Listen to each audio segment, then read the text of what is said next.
d'enfants, ok, qui se passaient à Bangkok. Bangkok, c'est en Thaïlande. D'accord? Où les enfants étaient prostitués.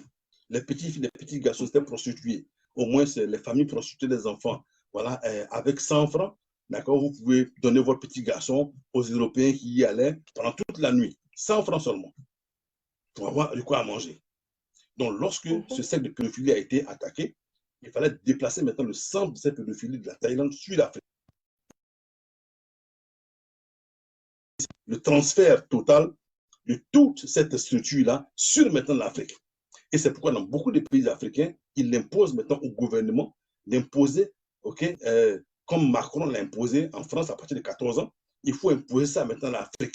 C'est-à-dire qu'on nous donne le coronavirus et en dessous, les gouvernements qui sont sous les sous-préfets de la France et du Vatican doivent imposer maintenant à l'école ce qu'on appelle l'étude de l'homosexualité. Il faut faire accepter à nos enfants d'être des pédés. Il faut accepter à nos filles d'être lesbiennes. Ça fait quoi? Ça détruit maintenant ce qu'on appelle la progression démographique. Ça se voit d'ailleurs, ça se voit dans les télé. Ils ont commencé tout doucement dans les telenovelas, voilà, ils ont commencé. Aujourd'hui, lorsque vous êtes sur les plateformes d'échange, vous entendez même ceux-mêmes qui disent qu'ils sont chrétiens ou musulmans ou bouddhistes, tout ce que vous voulez, plébisciter ça. Le fait de décrier pour dire c'est pas normal. Avant, nos frères ou nos grands frères prenaient le côté féminin pour faire rire dans les comédies, mais aujourd'hui, c'est devenu un effet de mode. Voilà, les gens, ils se filment, ils filment l'intimité anale pour balancer sur les réseaux sociaux, surtout le cas de la Côte d'Ivoire, c'est terrible. Ce pays, vraiment, tout ce qui est mental, psychologique même, est gravement atteint au niveau de leurs mœurs et de leur manière de se projeter et de se comporter. C'est terrible ce qui se passe. Donc, il y a toutes ces choses-là aujourd'hui qu'il faut revoir parce que l'éducation même à Kama, sur la tête de Kama, a pris un gros coup. Voilà, on préfère investir pour protéger tout ce qui est homosexualité et condamner à côté tout ce qui est polygamie parce que pour eux, il ne faudrait pas qu'on se reproduise. Donc, comment faire pour ne pas se reproduire? On utilise des vaccins. Ouais, il faut qu'on ait d'ailleurs du temps pour parler des vaccins qui nous ont été imposés en Afrique à un moment donné où il y a eu des personnes qui ont été décimées au Congo et tout ça. Il faut qu'on fasse une vidéo dessus, qu'on aura le temps, on va en reparler. Et on nous impose des vaccins pour stopper ces jeunes dames-là ou ces jeunes hommes-là, ces jeunes hommes-là à ne pas pouvoir procréer. Ensuite, on nous impose le fait de vilipender l'homosexualité et tout ce qui est consort dans nos télévisions et partout dans nos villes. C'est devenu vraiment l'hypermarché de l'homosexualisation. Voilà. Certains même se proclament même pour dire que voilà, les origines sont africaines. Voilà, il y a tout ça. Tout ça pour détruire la membrane, même pour détruire ce qui nous reste comme base morale. C'est de ça qu'il s'agit. Donc, c'est bien de faire. Il faut aussi apporter le côté moral, le côté initiatique à la chose pour permettre à ces garçons-là, à ces femmes-là, d'avoir une vision, d'avoir une ligne de conduite qui correspond à la maths. C'est de ça qu'il s'agit. Je te laisse continuer. Donc, vous comprenez? Donc, lorsque nous avons notre vision de souveraineté, il faudrait qu'on reprenne le contrôle de notre système éducatif. C'est-à-dire que si nous ne reprenons pas le contrôle de notre système éducatif, nous allons être détruits par ces nouveaux vents de changement qui ont été rejetés par l'Afrique, qui ont été rejetés par nos ancêtres. On va nous imposer ça encore.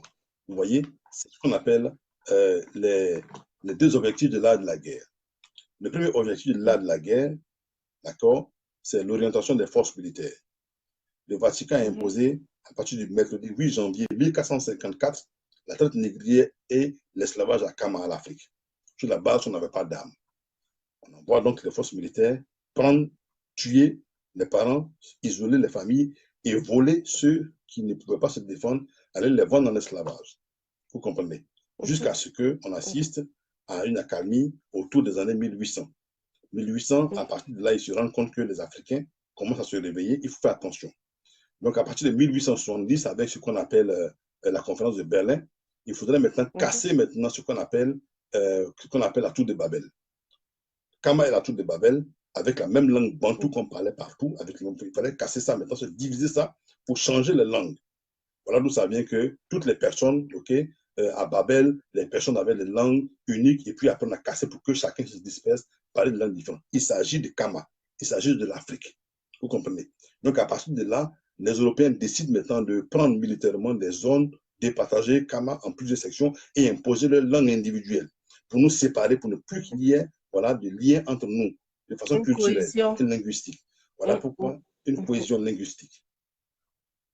Voilà pourquoi ils ont imposé ceci, leur langue, et ils ont commencé à inventer ce qu'on appelle les États espagnols, les États français, les États portugais et tous ces États allemands. Vous comprenez la anglophone. Voilà, vous comprenez? L'espace anglophone, l'espace francophone, vous comprenez? Et même dans cet espace francophone, vous voyez qu'il y a des religions qui ont été imposées avec une divinité qui ne ressemble même pas à notre pont. Il faut inventer ces choses-là pour soumettre notre système éducatif à genoux et maintenant piller le continent. Vous comprenez? Donc voilà comment Kama a été détruit. Voilà comment nous avons été mis à genoux. Vous comprenez? Et c'est pourquoi il faut se relever. Mais ce n'est pas encore fini. Donc militairement, ils ont opéré, ils ont compris qu'ils étaient impuissants. Donc il fallait maintenant changer de stratégie. En appliquant quoi? Le deuxième objectif de l'art de la guerre. En géopolitique, en géostratégie, en sciences militaires, c'est ce qu'on enseigne. D'accord? Mais vous allez comprendre ça. C'est bon que vous appreniez ça maintenant pour que ce soit dans votre langage, pour que vous compreniez la réalité. Vous comprenez? On n'a pas le temps d'être dans un amphithéâtre pour parler. Si nous utilisons ce canal-là, il faut expliquer ce que nous pouvons expliquer pour que vous puissiez comprendre.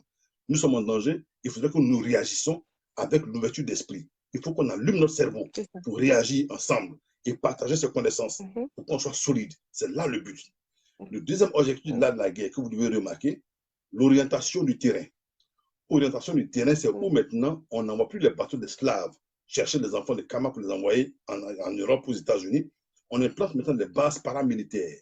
Il y a des bases militaires et des bases paramilitaires. Les bases militaires sont des bases françaises, l'armée française imposée sous le contrôle du Vatican. Le Vatican, l'Église catholique romaine, contrôle les bases militaires françaises. Donc, ils sont une force auxiliaire rattachée au pape. Vous comprenez? Au pape des catholiques. Toutes les bases militaires françaises sont sous l'autorité directe du Vatican, de l'Église catholique romaine, pour le pillage et la destruction de l'Afrique.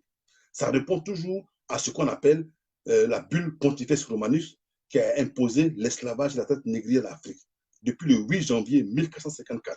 Après ça, le pape a rédigé ce qu'on appelle le Code noir dans les années 1865, où, avec 60 articles, il impose l'esclavage total et la mise sous tutelle de l'Afrique, des richesses de l'Afrique, et imposer l'armée française contre cette armée-là qui doit protéger les intérêts économiques et financiers de Vatican, avec le partage des biens, bien sûr. Et là, l'article 1 du Code noir dit quoi?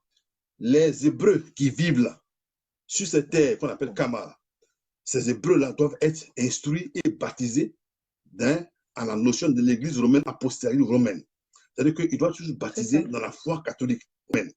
On leur retire le statut d'Hébreu et on les baptise dans la foi catholique. Vous comprenez? Il est dit dans le Code noir que toute l'Afrique, là, c'est les Hébreux. Ils doivent être baptisés au nom du Vatican dans l'Église catholique romaine pour qu'ils soient maintenant catholiques romains. Il faut effacer dans les têtes les Hébreux. Celui qui se considère comme Hébreu, qui fait ses pratiques hébreux, on doit le tuer. Voilà pourquoi nos ancêtres avaient peur, parce que l'armée française tuait nos ancêtres partout, maintenant sur Kama. Et en plus de ça, ils ont implanté les bases paramilitaires. Les bases paramilitaires sont les églises catholiques. Vous comprenez? Et maintenant, à partir de là, nous avons aussi les temples protestants. Donc, il est dit dans ce code noir que les catholiques et les protestants doivent se partager maintenant l'Afrique, militairement, avec le concours et la protection de l'armée française. Vous comprenez? Mais les catholiques doivent être au top de toutes les positions dans les administrations gouvernementales. Les protestants doivent venir derrière. Mais s'il y a une position présidentielle, le catholique doit être d'abord en première position avant qu'il y ait un protestant. Donc, les Hébreux, les autres communs comme nous, on n'a pas le droit de s'allier si on ne s'allie pas derrière un catholique ou bien un protestant. C'est écrit dans le Code noir, 60 articles. Tapez Google, téléchargez ça gratuitement. Vous allez lire. Tout Africain, tout Kémite doit avoir ce manuel-là devant lui pour comprendre un peu ce qui se passe. le Code noir.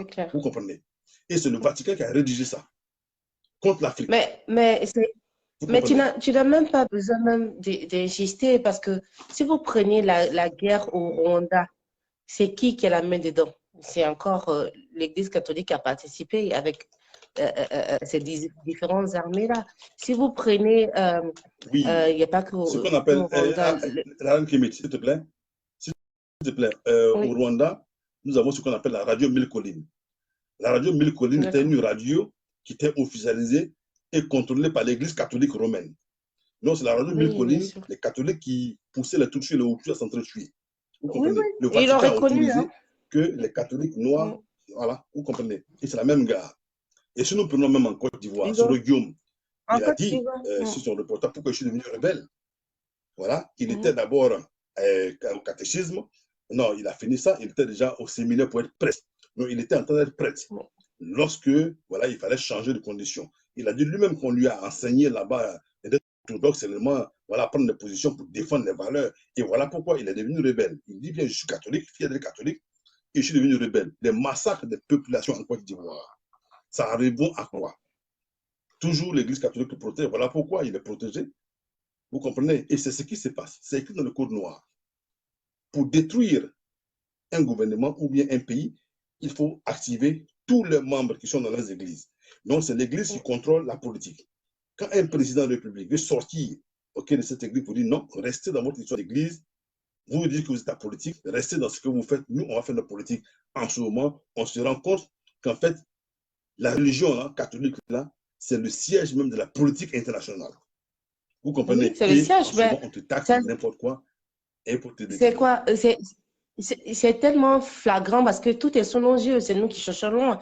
Tous les présidents qui sont élus dans tout le monde entier, une fois qu'ils sont élus, il faut impérativement qu'ils partent au Vatican pour voir le pape. C'est comme ça fonctionne. C'est une hiérarchisation des structures. C'est ce que les gens n'ont pas compris. Voilà, prier à longueur de journée et dire oui, ce sont les Noirs qui se massacrent entre eux. Certes, nos frères, nos sœurs aujourd'hui ont pris des armes contre leurs frères et leurs sœurs, c'est vrai. Mais derrière, dans l'ombre, qui tire les ficelles? C'est qui,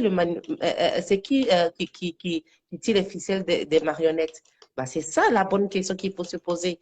C'est ça que le Sénégal aussi a compris aujourd'hui. Et le Sénégal se bat bec et ongle pour ne pas permettre que cela se passe chez eux, pour montrer aux yeux du monde entier qu'ils sont souverains chez eux. C'est de ça qu'il s'agit. Donc, arrêtons de penser que le fait qu'on part à l'église, on prie, c'est suffisant. Non, c'est pas suffisant. Si ces personnes-là veulent vraiment nous donner la paix, si ces personnes-là sont vraiment pour la paix et sont là pour Dieu, bah, qui commencent déjà à dire non à tous ces massacres-là, c'est pas normal qu'on soit dans un pays et que des gens décapitent les gens normalement et que le lendemain, ces présidents-là prennent les avions, ils sont accueillis à grande pompe auprès de leur, comment on dit ça, auprès de ces dirigeants-là qui les envoient pour faire ces massacres.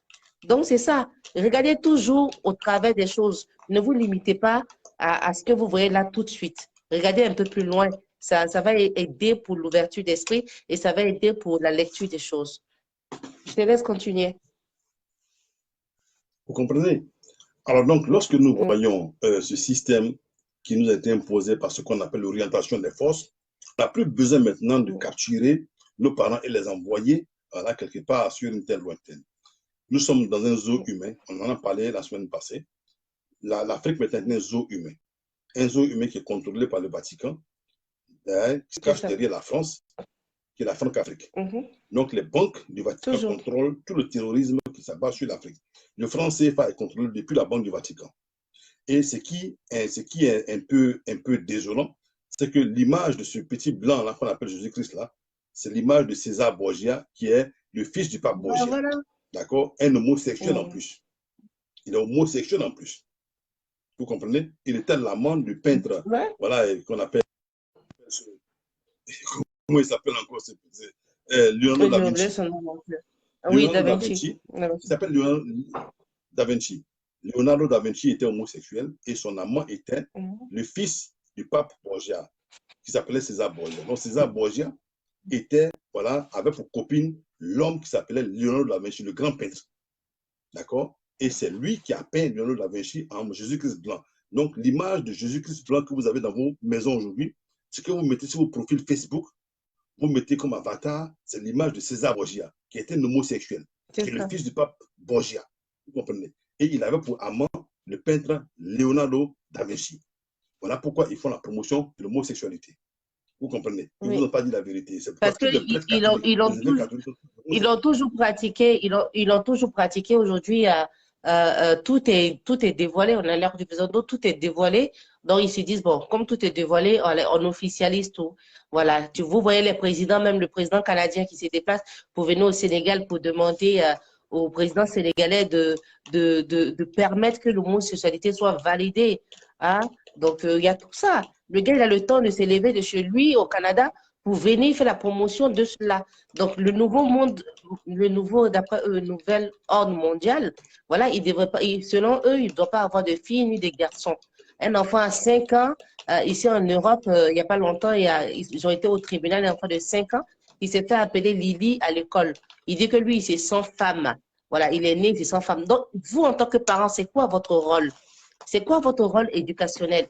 Vous êtes là pourquoi exactement? Si votre enfant, celui-là même que vous devez initier à la vie, accompagner dans la vie, doit décider de, oui, je me sens femme, donc je suis Lydie, ou bien je suis Jacques, ou bien je suis Philippe, ou bien je suis je ne sais pas quoi, mais vous servez à quoi? Et vous, les parents, vous dites que oui, c'est normal, il se sent femme, donc voilà, il doit être femme. C'est ce qui se passe aujourd'hui. C'est pareil quand vous êtes dans ces forums-là où il y a les chrétiens, il y a les musulmans, et que vous voyez des choses abjectes, des choses vraiment qui devaient vous choquer. Parce qu'avant ça, dans notre société, ça n'existait pas. Hein? Au début, quand on voyait ces genres de choses, on avait la chair de poule, c'était répugnant. Mais aujourd'hui, c'est devenu normal. C'est normal. Un homosexuel vient, il fait des trucs. Oh là là, mon Dieu, oh là là, tu ressembles. Et puis, il y a de la compassion, il y a de l'acceptation, il y a la résignation, il y a tout ça. On est désolé. Si nous, on ne se lève pas pour dire ça ne fait pas partie de l'ordre des choses, mais c'est quand on va le faire, dites-moi. C'est quand? Donc, notre monde va se perpétuer ainsi. Nos enfants vont voir ça sur nos écrans tous les jours. Comme, c'est tout en Afrique, les telenovelas, ils ont gangréné l'Afrique. Les deux hommes qui s'embrassent, deux femmes qui font l'amour en pleine heure de rassemblement familial. C'est de ça qu'il s'agit. Nos mœurs, nos valeurs sont gangrénées de tout ce qui est amoral. Et personne ne lève le doigt. On est fasciné par tout ce qui ne représente pas nos valeurs. On est fasciné par tout ce qui est abject. C'est de ça qu'il s'agit. Et aujourd'hui, lorsque vous voulez vous exprimer, on vous dit, oui, ces personnes-là sont protégées, la loi les protège, la loi ceci. Mais et nous, qui nous protège? Et nous qui avons décidé de vivre selon les règles établies de la vie, qui nous protège, nous? Donc, tout pour les autres et rien pour nous. Nos enfants sont en train d'être éduqués dans cette vie-là où ils sont obligés de voir des hommes s'enlacer, s'embrasser, des femmes s'enlacer. Et nous, en fonction de nos valeurs, notre éducation, on trouve que c'est contre nature. Mais lorsqu'on veut parler, on nous traite d'homophobes, on nous traite de tous les noms. Mais nous, qui nous protège, dites-moi, qui nous protège? C'est de ça qu'il s'agit, qui protège nos enfants. Hein? Nos sociétés sont gangrénées, ça ne va pas. Et on est étonné de voir les jeunes filles, même pas 16 ans, elles sont tatouées du haut en bas. On dirait une carte de, je sais pas, une carte de quoi. Mais il y a des problèmes, ça ne va pas. La jeunesse qui est l'avenir de tout un peuple est abrutie, est abîmée. Malgré tous les milliers, centaines d'églises et mosquées, qu'est-ce qui a changé? Quelles valeurs qui ont changé? Les mêmes se plaignent. Ils diront, oh mon Dieu, l'armée française nous a fait ça. Le lendemain, ils vont se mettre en genoux devant le Jésus-Christ, César Borgia, pour dire, oh Seigneur Jésus-Christ, tu es ma vie, sauve-moi. Mais il y a un problème. Il y a un problème. Vous luttez contre le franc CFA et vous les mêmes, vous partez vous asseoir le dimanche à l'église pour prier Jésus, fils de César Bourgeois, qui est un homosexuel, viens me sauver. Mais ça ne va pas. L'armée française tue vos fils, vos filles, dans vos rues. Vous les mêmes, le dimanche, vous partez vous asseoir pour dire, oh, sauvez-moi. Hein? Qu'est-ce qui ne va pas chez les Africains? Je ne comprends pas trop. Pareil, vous partez au Koweït ou en Arabie Saoudite, vos sœurs, vos femmes, vos filles sont violées, maltraitées, lapidées, crachées dessus, pissées dessus, la totale. Les animaux couchent avec elles. La totale, le vendredi, le gars, le frère en question se lève, il va tranquillement à la mosquée et son post sur les réseaux, c'est qu'est-ce qu'on est allé chercher là-bas? Non, mais Dieu, il est pour qui exactement? Dieu que vous priez là, c'est pourquoi? C'est quand votre compassion? C'est quand votre compréhension des choses? C'est quand vous allez comprendre que vous êtes une mauvaise herbe? Il y a un frère qui l'a utilisé aujourd'hui dans son direct. Il avait complètement des raisons d'amitié d'ailleurs à ce frère-là qui est au Canada, qui fait des directs aussi tous les vendredis. Vous pouvez suivre, hein, il éclaire énormément. Qui lui dit, nous sommes des mauvaises herbes qui avons été cultivées dans les champs qui ne nous appartiennent pas. Tu as une tomate, non, tu as planté des tomates et tu vois au milieu des mauvaises herbes qui sortent de partout. Mais qu'est-ce que vous allez faire? Vous allez arracher ces mauvaises herbes-là, même si elles sont médicinales, mais elles n'ont pas lieu d'être là. C'est ce qui se passe avec les Africains. Ils utilisent la culture de tout le monde, ils sont partout. Ils sont des mauvaises herbes partout dans la culture des autres, des choses qui ne nous concernent pas. Hein? Les gens vont vous arracher un à un, ils vont vous cracher dessus, ils vont violer vos sœurs, ils vont mettre vos sœurs dans les eaux, ça continue, mais de manière clandestine. Ils vont faire des choses pas possibles. Donc, il faut arrêter, arriver à certain moment aussi, essayons de comprendre qui sommes-nous exactement, qu'est-ce que nous désirons. Donc, voilà tout ce parcours-là que nous avons à faire. On a beaucoup encore à faire. Il y a du chemin. Le réveil, c'est maintenant. Comme je le dis tous les jours et comme le dit aussi le frère Kelmaye, le frère Salomon, le roi Salomon ici, nous ne sommes pas là pour recruter les gens. Sincèrement, nous sommes là pour apporter la parole. Nous sommes là pour éveiller les consciences. Nous sommes là pour rétablir la vérité cachée. C'est de ça qu'il s'agit. Donc, sincèrement, si vous n'avez pas encore compris cela et que tous les vendredis, tous les dimanches, vous partez pour prier des gens qui ne sont pas à vos images, à vos couleurs, ces mêmes personnes-là qui acceptent l'homosexualité, la pédophilie, tout ça dans vos cités, la morale de la cité en Afrique est brisée. La morale de la cité en Afrique est plus bas que sous terre. Il y a un problème. Il y a un problème, il faut se réveiller. Et le réveil, c'est maintenant. Je te laisse continuer, chef frère Kemet. Vous voyez? Donc, lorsque nous avons des dignes fils de Kama, des circoncis qui se réveillent et qui veulent réveiller aussi leur population pour dire non maintenant à l'orientation du terrain, il faudrait que nous récupérions maintenant notre terrain qui est Kama pour éduquer nos enfants conformément aux valeurs ancestrales, aux valeurs de la Maat, aux 77 commandements de Ra et les 42 idiots d'Osiris, selon lesquels nos ancêtres ont marché. Quand ces enfants se lèvent pour réclamer maintenant la souveraineté culturelle, on nous dit que ces personnes-là sont des terroristes. Ils envoient des personnes qui sont déjà dans les religions importées pour les attaquer et les assassiner. Et c'est pourquoi nous avons, en 1963, Sylvanus Olympio, président de la République du Togo, assassiné. 1966, on a John Aguiyi Ironsi, président de la République du Nigeria, assassiné. En 1969, on a Abdi Rachid Ali Sherbake, président de la République de Somalie, assassiné. En 1972, on a Abeid Amani Karoume, président de la République de Zanzibar, assassiné. En 1975, on a Richard Rata Simandrava, président de la République de Madagascar, assassiné. En 1975, encore cette même année-là, on a François Ngata Mohamed, président du Nigeria, assassiné. En 1976, on a Murtala Ramat Mohamed, président de la République du Nigeria, assassiné. En 1977, on a Marian Ngouaba, président de la République du Congo-Brazzaville, assassiné. En 1977, on a Teferi Banté, président de la République d'Éthiopie, assassiné. En 1981, on a Ounoir El Sadate, président de la République d'Égypte, assassiné. En 1981, on a William Richard Tolbert, président de la République de Libéria, assassiné. En 1987, nous avons Thomas Sankara, président de la République de Burkina Faso, assassiné. En 1987, en 1989, nous avons Ahmed Abdallah, président de la République des Comores, assassiné. En 1989, cette même année-là, on a Samuel Canyon Doué, président de la République de Libéria, assassiné. Libérien, en 1992, au Libéria. En 1992, donc en 1989, on a deux présidents assassinés en Afrique.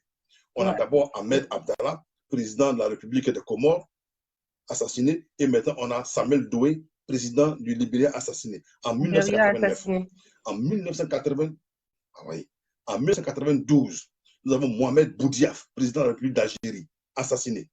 En 1993, nous avons Melchior Ndadaye, président de la République de Burundi, assassiné. En 1994, nous avons Cyprien Ntaryamira, président de la République du Burundi, assassiné. Même Burundi, là, 93, le président assassiné. 94, le président assassiné. Un an d'intervalle. En Burundi, en 1994, oui, en 1994, nous avons Cyprien Ntaryamira, président de la République du Burundi, assassiné. La même année, là, il y a eu encore un autre président, un nouveau président, juste après celui-là, la même année, après la mort, juste après la mort de Cyprien Ntaryamira, ok, il y a un autre président qui est venu le remplacer, Juvenal Habyarimana, président du Rwanda, il a été assassiné. Vous comprenez? Au Rwanda, Burundi. C'est impressionnant. Assassiné. Vous comprenez?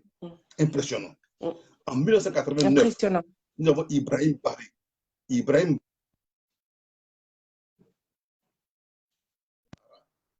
C'est un nom qui est trop long. Ibrahim Baré Maniasara, président de la République du Niger, assassiné. En 2001, nous avons Laurent Désiré Kabila, président de la République du Congo-Kinshasa, assassiné. En 2009, nous avons João Bernardo Vieira, président de Guinée-Bissau, assassiné. En 2011, nous avons Mohamed Kadhafi, président de la République de Libye, assassiné par le CNT de la France. Vous comprenez? Vous voyez toutes ces personnes-là. C'est-à-dire que depuis 1900, une succession, depuis 1966. Depuis toujours, en fait. 1963. 3 ans après ça. Et avant ça même, nous avons ce qu'on appelle avant 1960, nous avons aussi des révolutions qui sont passées partout sur le territoire de Kama en Afrique, d'accord, pour combattre les colons. Toutes ces personnes, ces révolutions ont été assassinées.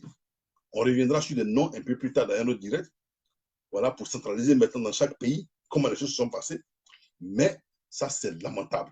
Vous avez vu, depuis 1963 jusqu'en 2011, les présidents sont assassinés.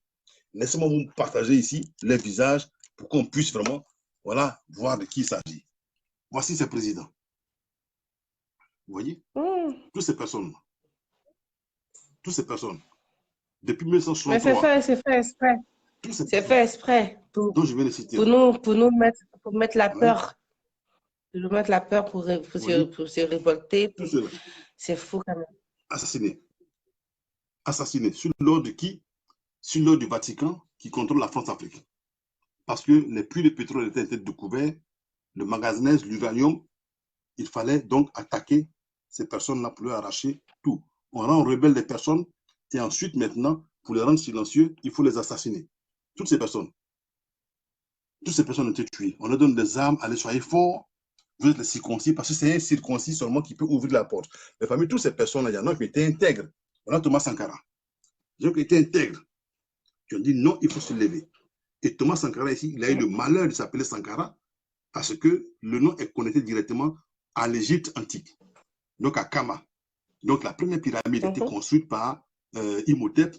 Voilà, la pyramide de Sankara porte le nom de Sankara, Thomas Sankara. C'est ça. Donc d'où viennent ces personnes? Nos ancêtres sont connectés, vous comprenez? Nos ancêtres sont connectés et c'est important que nous nous réapproprions.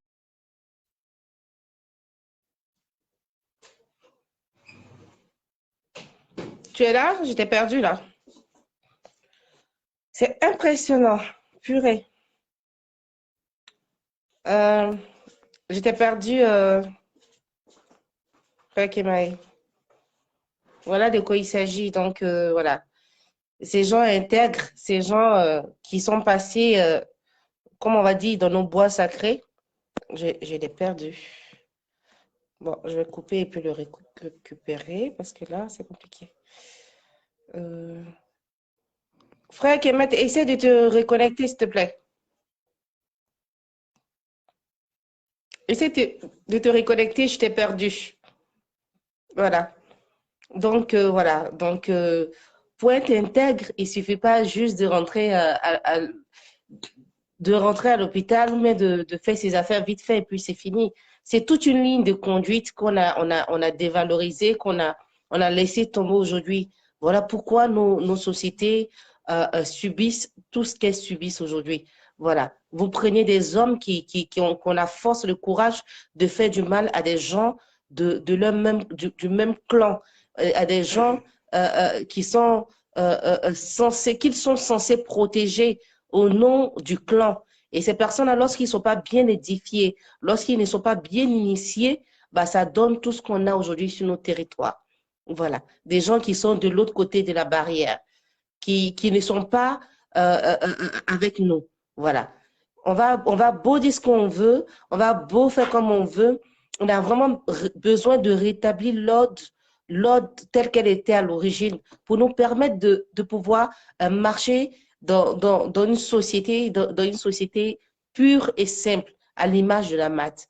Tant qu'on n'a pas la maths, tant qu'on n'est pas intègre et complètement ancré dans la maths, on va toujours continuer à avoir des nègres de maison, on va toujours continuer à avoir des traites, on va toujours continuer à avoir des gens qui, au lieu d'aller bosser, travailler dur, travailler la terre pour pouvoir s'en sortir, préfèrent donner leur fion à leurs amis pour pouvoir avoir des postes alléchants, des postes de un jour, parce que ces postes-là, vous les avez aujourd'hui. Vous avez mis votre santé, votre corps physique, qui est le véhicule, bien sûr, que tout et chacun utilise pour pouvoir exister dans cette matrice virtuelle-là.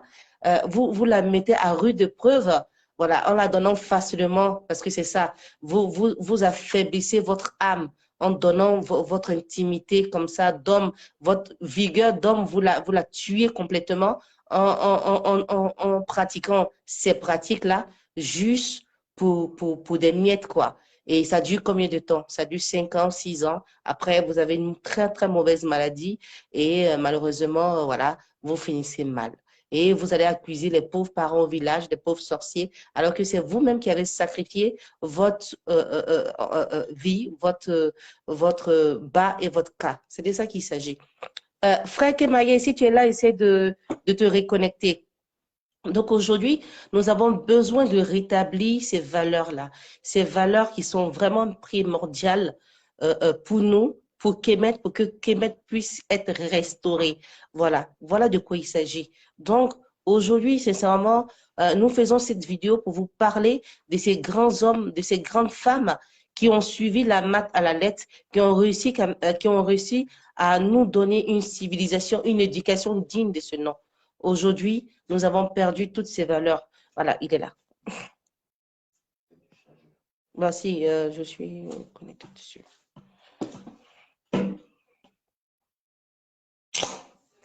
J'arrive, je te récupère. C'est bon.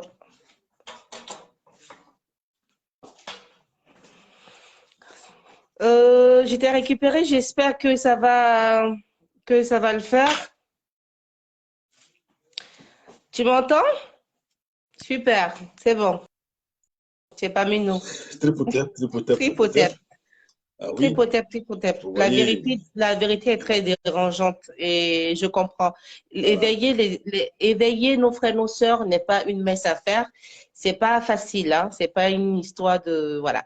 Les attaques viennent de partout et ça, il faut qu'on on en est conscient.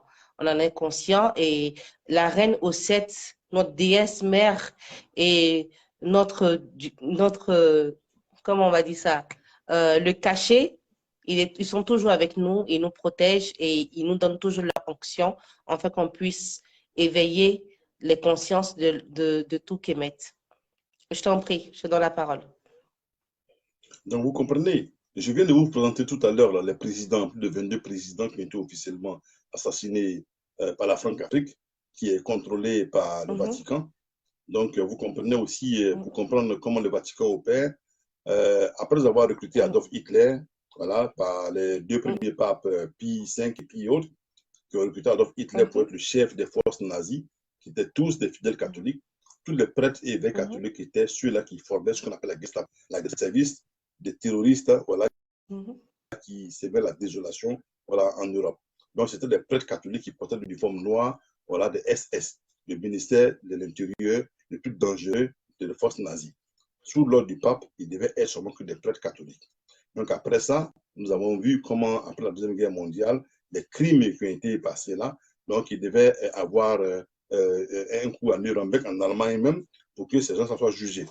Et donc, pour sortir de ce fléau-là, donc l'Église catholique a fait ce qu'on appelle un plaidoyer à La Haye, à La Haye, où la Cour pénale internationale se trouve aujourd'hui, la même ville là, par la conférence de La Haye en 1956. En 1956, à la conférence de La Haye, le Vatican obtient donc le statut de parti politique international. Vous comprenez? En 1956, le Vatican obtient le statut de parti politique universel. D'accord? Et certifié par l'UNESCO. D'accord, parti politique universel. Pour ceux qui ne le savent pas, et moi, je ne savais pas ça. En 1956. D'accord. Ouais. Donc, en 1956, le Vatican est reconnu parti politique universel et certifié par l'UNESCO à La Haye, par la conférence de La Haye. Vous comprenez? Et l'UNESCO est cette institution-là qui est chargée d'écrire l'histoire de la Deuxième Guerre mondiale, la complicité du Vatican, comment le Vatican a recruté, comment le Vatican a tué, comment le Vatican a massacré, et en Afrique, comment le Vatican a imposé la traite négrière et tué les millions et des millions d'Africains, comment le Vatican contrôle voilà, le franc CFA, comment le Vatican contrôle la Franc-Afrique, comment le Vatican contrôle toutes les forces militaires qui sont là, basées en Afrique pour tuer et détruire l'Afrique, voler, comment le Vatican détruit l'Afrique sous le couvert de l'Église catholique romaine. C'est l'UNESCO qui contrôle tout cela. Donc, en donnant donc le certificat au Vatican del parti politique universel, donc le Vatican échappe maintenant aux poursuites criminelles de la Deuxième Guerre mondiale. Ce qui doit se faire maintenant, puisque le Vatican a déjà les églises catholiques posées partout en Afrique, donc le Vatican doit utiliser maintenant ces structures-là pour essayer d'envoyer maintenant les forces nazies, les prêtres qui faisaient partie de la Gestapo en Afrique, pour être camouflés maintenant sous le statut de prêtre. Voilà pourquoi vous avez beaucoup de prêtres blancs dans ce temps-là qui arrivaient partout sans avoir même connaissance de ce qu'ils faisaient. Des nuls, voilà, qui ne maîtrisaient pas de matière.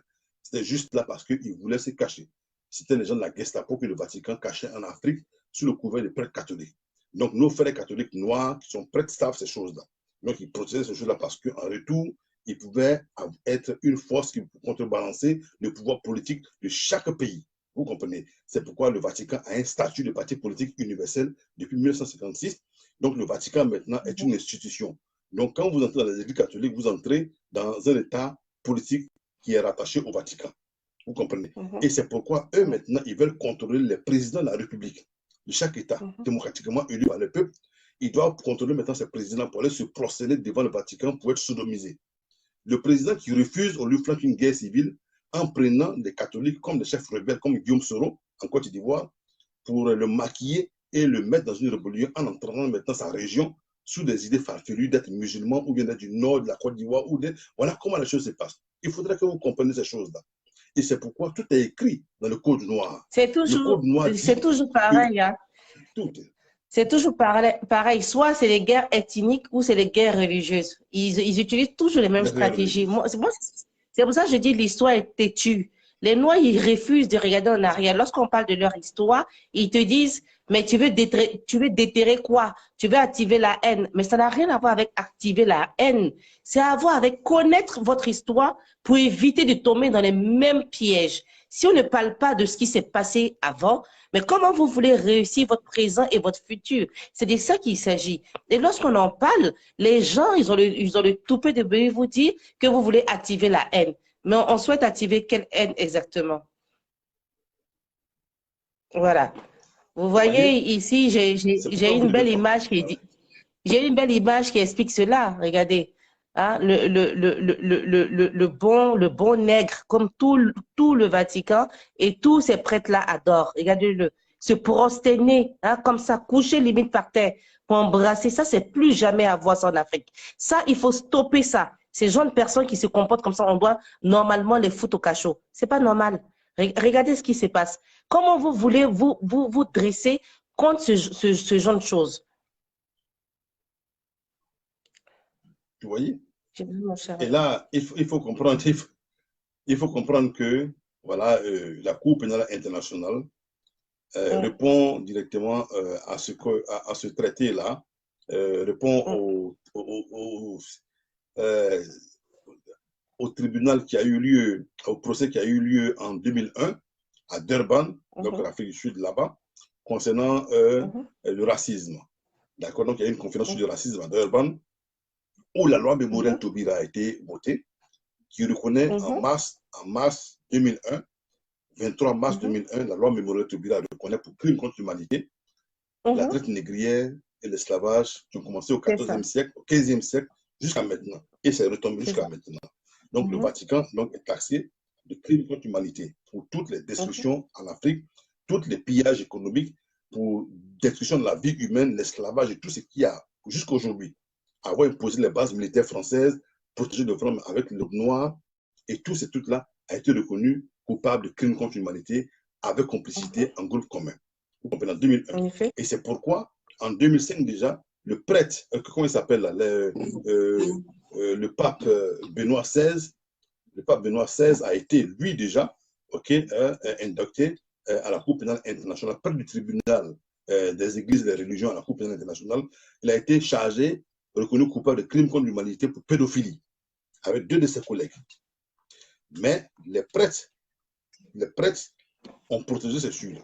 En 2001 déjà, à Durban, lorsque la décision de la loi mémorielle Taubira est tombée, en 2001, Taubira, elle était garde des chances, elle est noire, donc elle a reconnu avec sa loi que les crimes de guerre, les crimes de terrorisme, de traite négrière sont connus sous le titre de crimes contre l'humanité. Vous comprenez? En 2001.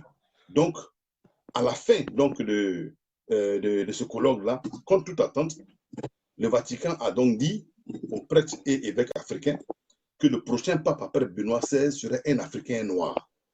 Alors donc, c'était important que les évêques noirs viennent soutenir, libérer le Vatican de cette situation humiliante si eux, ils veulent être pape et s'asseoir, avoir les guerriers noirs assis sur le siège pape. Donc, une plénitude d'évêques et de pères catholiques africains noirs, de Côte d'Ivoire, de Sénégal, de Ghana, Togo, Bénin, Nigeria, Cameroun, Zanzibar, tous ces trucs-là se sont alignés et ils sont allés dire là-bas à la conférence, ils sont allés saboter la conférence. Ils sont allés saboter la conférence pour dire qu'eux, ils sont témoins que c'est les Africains eux-mêmes qui vendaient en esclavage leurs parents et c'est les Africains eux-mêmes qui mettaient leurs parents dans les bateaux pour que le Vatican aille les vendre et les tuer. C'est les Africains eux-mêmes qui mettaient leurs parents dans les bateaux d'esclaves qui allaient être brûlés aux États-Unis. C'est les Africains eux-mêmes qui vendaient leurs parents, qu'eux, ils sont prêtres catholiques, ils sont fiers d'être prêtres catholiques et avec le Vatican. Donc, personne ne va toucher le Vatican. Et c'est ainsi que la conférence a été sabotée. Vous comprenez? Et pendant que la publicité était en train de tomber directement partout, pour élever maintenant ce débat-là, pour que nous, les Africains, puissions écouter vraiment les recommandations qui vont suivre, automatiquement, il fallait avoir une contre-publicité. C'est de là que maintenant, on invente ce qu'on appelle la guerre en Côte d'Ivoire. Vous comprenez? Fin 2001, on arrive en 2002, automatiquement. C'est-à-dire qu'il faut s'aimer la guerre dans un autre pays. Quand c'est chaud sur l'Occident, quand c'est chaud sur la Franc-Afrique, quand c'est chaud sur le Vatican, il faut créer une guerre entre les pays africains pour que la publicité se fasse là-bas, pour neutraliser maintenant la honte, pour déplacer le champ de la honte sur le Vatican à la cour, qui est la conférence de Durban sur le racisme, pour l'envoyer maintenant en Côte d'Ivoire, pour parler maintenant d'une guerre civile là-bas, des génocides et tout. Voilà comment ça commence. Vous voyez, voilà comment il fonctionne. Et c'est pourquoi le Guillaume devait être activé au nom du Vatican pour être le chef rebelle, voilà, qui est toujours protégé par le Vatican. Vous comprenez ces choses-là. Et c'est la même chose. Nous sommes en sciences politiques. Vous voyez déjà, notre histoire est une science politique. La culture est une science politique. Les savoirs de nos ancêtres sont une science politique. Nous avons inventé la politique. Nous avons enseigné aux Européens comment être intelligents. Donc, eux, ils ne peuvent pas nous apprendre ce que nous sommes. Et nous sommes la réincarnation de puissants dieux. Nous sommes la réincarnation de puissants ancêtres. Vous comprenez? Qui viennent pour un but, pour restaurer la dignité et l'être noble de Kama. Vous comprenez ceci? Donc, c'est important. Les noms que nous portons sont des noms proverbiaux, des noms puissants qui nous réveillent, des noms qui nous donnent la force et le courage d'avancer. Vous voyez, c'est la politique. Et voilà pourquoi nous parlons de façon aisément. Tout ce que nous disons est correct. Et c'est pourquoi l'UNESCO, qui prend sur lui le soin d'attribuer au Vatican un statut de parti politique universel, ne va plus maintenant raconter la vraie histoire dans les livres d'histoire qu'on a en Afrique. Il faut Non, non, modifier les non. choses. C'est une nous dire que manière je de sais se que c'est blanc. couvrir. Bah oui, Vous c'est une comprenez? manière de se couvrir. Et la tête Et est comme lorsqu'on parle de nègres de maison, mais les nègres de maison, ils sont partout.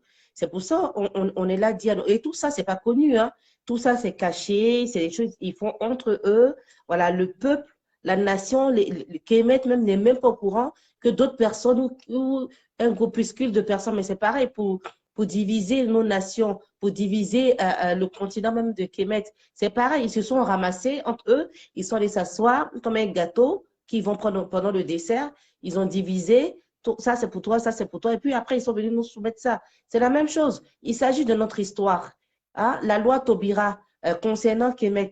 Mais combien d'Africains en sont au courant? Voilà pourquoi on vous demande de vous cultiver. Au lieu de rester en train de regarder télénovelas et tout ça, si vous êtes armé de science et de connaissances, mais vous serez moins idiots. Vous pourrez avoir des arguments solides et fermes pour pouvoir vous défendre face à l'oppresseur. C'est de ça qu'il s'agit. Il ne s'agit pas de venir prendre des armes blanches, découper vos frères et vos sœurs. Mais ça rime à quoi? Ça rime à quoi? Ça ne vous rend pas plus intelligent que ça.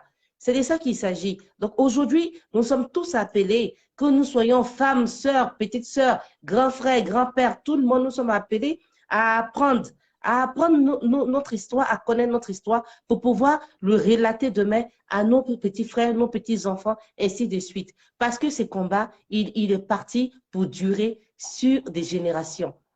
Voilà de quoi il s'agit. Je te laisse continuer. Vous comprenez donc l'affaire est Tripotep la reine, et c'est pourquoi vous devez comprendre que la Cour pénale internationale en ce moment a été fondée sur la base des 60 articles du Code noir. Le Code noir qui a été rédigé par le Vatican depuis 1685, qui fait de l'Afrique un territoire soumis au Vatican, un territoire esclave du Vatican, des nègres qui ne seront jamais libres. Donc, le Code noir est rattaché à la bulle Pontifex Romanus du mercredi 8 janvier 1454, écrit par le pape italien Nicolas V, imposant la traite négrière et l'esclavage à l'Afrique sur la base que les Noirs n'ont pas d'âme. Donc, ça a été repris dans le Code noir avec 60 articles. Et le Code noir, maintenant, a été la base de la rédaction de tous les articles qui ont créé la Cour pénale internationale par le traité de Rome. Et c'est à Rome, là-bas, voilà, que la Cour pénale internationale a été créée. Pourquoi est-ce que Rome? Pourquoi est-ce qu'on envoie la Cour pénale internationale à La Haye? Parce que La Haye, c'est la Hollande. La Hollande aussi était taxée par la loi Memorial Taubira de 2001, parce que la Hollande était le pays qui a pris le contrôle de la maison d'esclaves au Ghana. Au Ghana, proche de la Côte d'Ivoire. Et les Hollandais, c'était des personnes qui ont fait beaucoup de terribles choses. Décapiter les Noirs, décapiter les rois ghanéens, décapiter les femmes, décapiter beaucoup de personnes là-bas. Vous comprenez? Donc, ils sont aussi taxés de coups de crimes contre l'humanité. Et c'est pourquoi, pour protéger donc les Hollandais, il fallait donc prendre la Hollande et la fixer là-bas, ce qu'on appelle la Cour pénale internationale. Donc, pour protéger tous les Hollandais des crimes qu'ils ont commis. Non, on ne peut pas les juger puisque la même Cour là est dans leur pays. Vous comprenez l'affaire? Ce sont des stratégies de protection. Et c'est pourquoi, vous voyez, le Portugal aujourd'hui, le Portugal qui est un pays qui a commis beaucoup d'atrocités en Afrique sur la traite négrière, c'est là-bas que se trouve un musée. Et la bulle Pontifex Romanus du pape Nicolas V est là-bas au musée du Portugal. La bulle qui a autorisé la traite négrière et l'esclavage en Afrique, imposé la mort des Africains, c'est la fierté, c'est la fierté nationale. Ceux qui ont réussi à renverser Israël, ceux qui ont réussi à renverser les vrais Hébreux, c'est de ça qu'il s'agit. Donc c'est une fierté pour eux. Tu sais très bien que voilà, tout ce dont ils sont fiers, ils balancent ça dans les musées. C'est pareil avec tout ce qui concerne notre civilisation, l'art. Nos ancêtres et tout ça, ça se trouve dans leur musée, comme si ça ne leur appartient. C'est la même chose. Voilà, ils disent qu'on n'est pas rentré dans l'histoire, qu'on n'a aucune culture, qu'on est des singes. Mais allez dans les musées, qu'est-ce qui est rempli dans les musées? Mais ça ne parle que de nous, c'est notre histoire. Donc, quelque part, vraiment, ces gens-là, ils n'ont finalement rien du tout. Ils n'ont rien. Tout ce qu'ils ont, c'est nous. C'est nous qu'ils ont. Et ça c'est tellement, ils sont tellement jaloux de cela. Donc, comment faire pour passer leur temps à nous faire du mal, et après à mettre sur le compte de tu es chrétien, il faut pardonner. Tu es chrétien, je te juge, c'est la joue gauche, tu donnes ta joue droite. Voilà de quoi il s'agit. Tous ces gens-là, lorsque vous parlez, vous dénoncez tout ce que l'Église catholique romaine a fait comme atrocité, qui viennent vous dire, oui, mais finalement, ce sont les Noirs qui ont fait les choses entre les Noirs. Oui, mais il y a eu un commanditeur. Si j'ai bien dit le mot. Il y a eu quelqu'un qui est derrière, qui tire les ficelles. C'est de ça qu'il s'agit. Donc, ces personnes, il faut les dénoncer aujourd'hui. Il faut les dénoncer, il faut les condamner. Voilà, c'est vrai. On condamne aussi nos frères qui sont mères de maison, comme ces prêtres-là qui ont couru pour aller s'asseoir pour défendre l'Église romaine, catholique romaine. Oui, il faut les condamner, mais il faut condamner aussi ceux-là même qui écrivent ce genre de bulles, qui traitent, comment dire, qui émettent tels des objets, telle une chose qui chosifie des êtres humains, ceux-là même qu'on donnait vie à l'humanité. C'est de ça qu'il s'agit. Il faut les indexer, il faut parler d'eux, il faut leur dire qu'on sait que Kemet est debout, Kemet est réveillé, Kemet sait ce que vous avez fait et Kemet vous traînera là où il faudra au moment opportun parce que l'épée de la mat est sur votre tête. C'est de ça qu'il s'agit. Car cette mette est dehors. Je te laisse continuer. Vous comprenez? Donc, c'est pour vous dire que tout ce qui s'est passé est documenté et nous avons affaire à une institutionnalisation, la destruction continue de Kama, des Israélites de la Bible. Vous comprenez? Et c'est pourquoi vous devez comprendre que les vrais juifs, vous pouvez comprendre. Donc, vous devez vous poser ici une question très simple. Pourquoi est-ce qu'on invente une nation juive? On dit que des gens sont prétendus être israéliens et qu'ils habitent voilà, là-bas, qu'ils habitent là-bas sur une terre appelée Israël. Qui sont ces personnes? Ce sont les Khazars qui ont immigré là en 744, où ils ont adopté la religion de nos ancêtres. Souvenez-vous, sur un direct, je vous ai dit que nos ancêtres africains sont allés civiliser l'Europe à partir de l'an 711, où ils ont construit toutes les universités en Europe, les routes, tout ce que vous voyez en Europe, là, les cathédrales ont été construites par les Africains, par nous. Eux, ils n'avaient pas cette science-là, vous comprenez. De 711.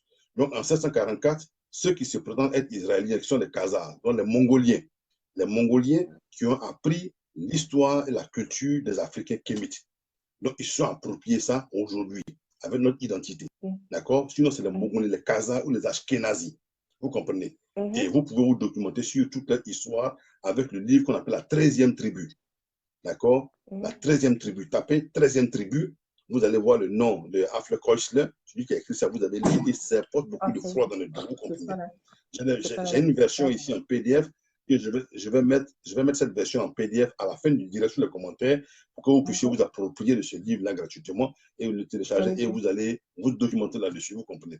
Donc, la question est de savoir pourquoi ces personnes-là s'appellent aujourd'hui Israélites. Pourtant, qu'est-ce qu'ils ont fait? Vous voyez, les bateaux d'esclaves les plus violents, quand il y a eu la sécession de la guerre civile entre les États-Unis du Sud et du Nord, et un traité de feu, donc il fallait donc arrêter la traite négrière. Voilà, sous ce qu'on appelle l'acte d'émancipation qui a été signé et rédigé par celui qu'on appelle Abraham Lincoln, de 1963 à 1967. D'accord? Où maintenant, on arrête maintenant ce qu'on appelle traite négrière. Mais clandestinement, ces Ashkénazis qui étaient là-bas, déjà aux États-Unis, pratiquaient la traite négrière de façon officieuse. D'accord? Les plus grands bateaux négriers leur appartenaient. Vous comprenez? Et voici les bateaux qui leur appartenaient. Voici les noms ici. D'accord? Et nous allons rentrer dans leur code, comme on le dit aujourd'hui. Regardez ici. Ils s'appellent juifs, ok? Ils sont rebaptisés Jewish. Ici, en anglais, ça veut dire Jewish. Vous voyez bien? Slave ship owner. Ça veut dire que les propriétaires des bateaux négriers, les faux juifs actuels en Israël. Voici le nom des bateaux. D'accord? C'est en anglais. Et puis, voici les propriétaires des bateaux. Et puis, voici leur ethnie. D'accord? Et vous voyez ici, Abigail. Le bateau qui s'appelle Abigail appartient à Aaron, Lopez, Lévi, Jacob. Ils sont Khazars. Non, Khazars, tu comprends? Il y a le Krone. Voici tous les noms. Krone. Ça appartient à Isaac, Lévi et Simpson. Ils sont tous Khazars. Nous avons le Nassau. Il y a Moses, Lévi. Ils sont Khazars. Donc vous avez tous ces bateaux d'esclaves là. Tous ces bateaux d'esclaves que vous voyez là. Tous ces bateaux d'esclaves leur appartiennent. Tous ces bateaux d'esclaves. D'accord? Et voici les noms des propriétaires. Voici le nom des propriétaires de ces bateaux-là. Le voilà. Tous les noms sont là, documentés. D'accord? Documentés. Et ça vient d'où ça? La source de ça, source Elisabeth Dorman, 4 volumes, volume 4e. C'est intitulé Document illustrative of the history of the slave trade to America, Washington, D.C., de 1930-1935. Voilà. Carnegie Institute of Technology, Pittsburgh. Vous voyez, Pittsburgh, ça c'est au sud des États-Unis, où la traite négrière a fait violence. Donc, voici illustré ici ce que vous avez, ici, là. Voici la source. La source est là, elle est intellectuelle. C'est documenté. Tous ces bateaux-là appartiennent à ceux-là aujourd'hui, voilà, qui se font passer pour les Israélites. Après avoir massacré nos parents, après avoir tué des millions et des millions d'Africains volés à la terre natale, ce sont les Khazars, d'accord? En 1948, l'ONU leur accorde la nationalité israélite, avec l'accord de l'UNESCO et de tous ces pasteurs et des prêtres catholiques. Vous comprenez? Tous ces pasteurs et ces prêtres catholiques. Et on dit que... Qui encouragent cela et qui sont contents, qui sont contents d'abrutir les frères et les sœurs pour leur dire, bon, on part faire le pèlerinage sur la terre d'Israël, alors que vous savez très bien qu'il n'y a plus aucun Kémet sur cette terre-là. Mais vous courez après des traces qui sont fictives. C'est de ça qu'il s'agit. Il faut arrêter aujourd'hui d'abrutir nos frères et nos sœurs. Voilà. Et le pire, nos historiens qui sont censés avoir fait de grandes études, des bacs plus 1000, qui ne sont même pas capables de faire des recherches concrètes parce qu'eux-mêmes, ils sont soumis à cette pensée-là qui les rend inférieurs, cette pensée qui est la croyance. Parce que la croyance, ça tue, comment dirais la foi, pardon, parce que la foi, ça tue l'intellect. C'est de ça qu'il s'agit. Ils ont des fois aveugles, des fois sans conviction, des fois sans recherche. Voilà, ils sont historiens, mais on ne sait pas à quoi sert leur diplôme de, je ne sais pas combien ils ont fait, je ne sais pas à quoi ça sert. Ces mêmes personnes sont en train d'abrutir nos populations, nos peuples. Voilà, vous êtes intellectuel, mais vous êtes intellectuel à quel point? C'est de ça qu'il s'agit aujourd'hui. Je te laisse continuer. Vous comprenez? Et c'est important aussi pour vous de vous documenter sur ce livre-là ici. Voilà, ce livre-là, en anglais, il s'appelle Hebrew to Negro. Hebrew to Negro, ça veut dire d'hébreu à nègre. C'est un livre. Juste taper Hebrew to Negro, ça veut dire d'hébreu à nègre. Ça vous dit exactement comment l'UNESCO a accepté, accepté les imbécilités de la part du Vatican pour transformer l'identité des vrais Hébreux en négros. C'est-à-dire que nous, maintenant, nous sommes devenus des négros, et maintenant, les Kazakhs, les Ashkénazis, les Mongols, on leur attribue maintenant l'identité et deviennent maintenant les Hébreux. Ceux qui ont vendu nos parents dans la fête négrière, ils sont devenus des Hébreux. Tout est expliqué dans ce livre-là ici en anglais. Mais ils ont peur de donner une version française parce que ça va enflammer toute l'Afrique et tous les pays francophones. Voilà, ça va déranger beaucoup de choses. Voilà pourquoi le Vatican, il impose à ces prêtres catholiques-là de tout faire pour que voilà, les fidèles catholiques en Afrique ne s'intéressent pas à l'histoire réelle de leur continent. Vous comprenez? Oui. Et voilà d'où vient le problème en ce moment. Vous comprenez? Quand on en parle, ils vous disent que c'est du passé. Vas-y, continue. Voilà ce qu'il a fait. Regardez un peu ici. Regardez comment ils étaient enchaînés à Kama. Ouais. Regardez comment ils étaient avec des billes, les chaînes qui attachent les billes de bois. Vous regardez un peu comment ils sont enchaînés. Sous l'ordre du pape. C'est fait exprès. Sous l'ordre du pape. Regardez comment ils étaient enchaînés. Et c'est ça que vous appelez aller prendre la communion pour célébrer ces Jésus-Christ blanc qui a été inventé. Ceux qui ont torturé nos parents, des menteurs. Voilà ici l'histoire. Voilà l'histoire.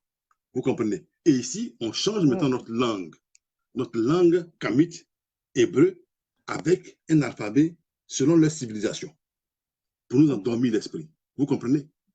Et voilà comment les choses se passent. C'est pour vous dire que nous avons ici l'opportunité de rebondir, l'opportunité de reprendre le contrôle. Et reprendre le contrôle, ce n'est pas avec les armes, ce n'est pas partout où on fait la force physique. La vraie guerre la plus puissante, c'est une chirurgie intellectuelle. La chirurgie intellectuelle qui doit être notre, voilà, qui doit être notre pare-brise, notre manière, de nous élever et de nous définir. C'est pourquoi c'est important pour vous d'avoir connaissance de ce livre-là. D'accord? Hebrew to Negro, voilà ici. Hebrew to Negro. D'accord? Voici Kémit.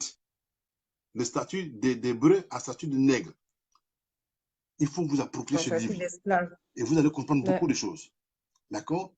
Ça va vous définir beaucoup de choses. Et ça va vous dire un peu comment ça s'est passé. Ce professeur ce professeur-là, un Kazakh américain, qui a transformé la langue, notre langue africaine-là, la martialisée pour obtenir ce que les Hébreux là parlent aujourd'hui. Là. Ils appellent ça langue hébreu, pourtant ils ont eux leur propre langue qui s'appelle Yiddish. Le Yiddish, c'est une langue typiquement parlée par les Mongoliens. D'accord? Ils ont deux langues. Ils ont le Yiddish, leur propre langue mongolienne. D'accord? Et maintenant, ils ont ce qu'ils appellent hébreu, là, voilà, qui est la langue qui est à base africaine kémite. Toutes nos langues. Vous comprenez? Et ça, c'est la différence. Et pour que nous sortions de ceci, là, il faudrait nous réapproprier notre paradigme. Notre paradigme qui est un paradigme ancestral. Parce que notre devoir aujourd'hui, là, c'est de transmettre à la nouvelle génération, à la prochaine génération, ce que nous avons appris tard. Et nous ne pouvons pas le faire en prenant des guerres, en incitant à la violence physique. Vous comprenez? Il faut que nous soyons plus intelligents que ces personnes-là. C'est pourquoi notre devoir, c'est de transmettre la vérité à la prochaine génération. Enseigner, OK, ce que nous avons appris tard. Voilà ici un père de Kama qui transmet la vérité à son enfant qui est là. Et cet enfant-là, dans 30 ans, il sera l'espoir de Kama. Donc, ce que nous faisons ici aujourd'hui, là, c'est de poser les bases solides d'une fondation, d'un réveil spirituel, intellectuel pour tous les fils de Kama que nous sommes. Et le plus grand défi à relever, c'est de reprendre le contrôle de notre système éducatif. Si nous reprenons le contrôle de notre système éducatif, nous le rebâtissons sur l'histoire, la culture, les savoirs de nos ancêtres méritants de Kama, avec pour vertu principale la restauration de la Maat, les 77 commandements de Ra et les 42 idiots d'Osiris qui ont été transformés par le Vatican, 10 commandements maudits de Moïse, des menteurs, où ils infiltrent ce qu'on appelle l'homosexualité avec la pédophilie, la déchéance humaine, le vol, l'esclavage. Nous allons reprendre le contrôle de notre humanité. Et c'est pourquoi nous devons tout faire pour reprendre le contrôle de nos pays à partir de nos systèmes politiques. Tous les kémites doivent s'intéresser à la politique. Tous les kémites doivent insérer les partis politiques d'avenir pour que nous soyons une puissance de pensée, pour que notre parole ancestrale soit retenue. Vous comprenez? Il ne faut pas se mettre en dehors. Parce que l'impérialisme a dit on ne fait pas les religions et la politique est séparée. Mais le pape, le Vatican et l'institution politique, je vous l'ai dit, que l'Église catholique est devenue parti politique universel en 1956. Et combien d'Africains savent aujourd'hui que c'est le Vatican qui a recruté Adolf Hitler? Combien d'Africains qui le savent? Combien d'Africains savent que tous les prêtres catholiques, là, étaient ceux qui constituaient la Gestapo? Vous voyez les films de guerre à la télévision, Deuxième Guerre mondiale. La Gestapo, ils s'habillent avec un uniforme militaire noir, avec les 2 crânes de mort. SS, c'est la Gestapo. Ils étaient tous exclusivement que des prêtres et évêques catholiques, sous instruction directe du pape. Vous comprenez?